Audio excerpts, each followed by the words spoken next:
Guys, nandito ako ngayon sa control room ng generators.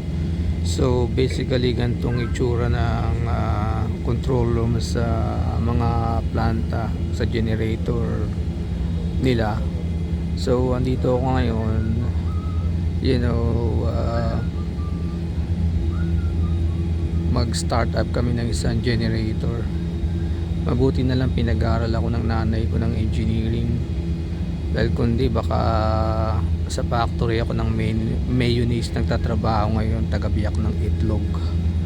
Eto, you know, pag engineer ka, you know, ngayon nakapulang ako dito, nag-iintay kung halimbawa kailangan nila ng may maitutulong ba ako sa kanila, may problema ba na pwede ako maitulong. Kaya ito, nakaupo lang, nag-o-observe at nagbibigay ng moral support para sa mga control room operator na nandito. Yun lang guys. Ayun pa yung isang control room station. Ang laki yan. Andito naman yung mga mga indicator sa panel na yun.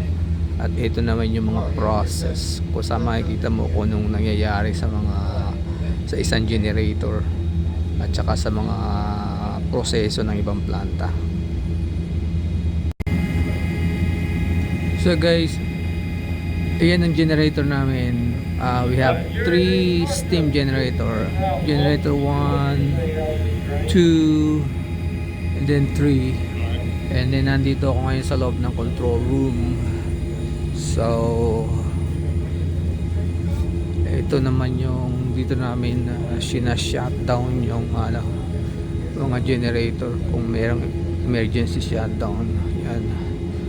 And then yun ang control station 2, and then this is control station 1. So dito ako ngayon, Christmas Eve, nagtatrabaho.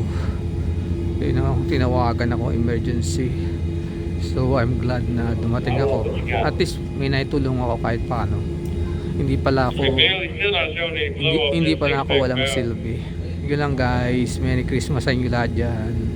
Sana maging masaya ang Pasko nyo at kapiling ng inyong mga mahal sa buhay. Merry Christmas guys.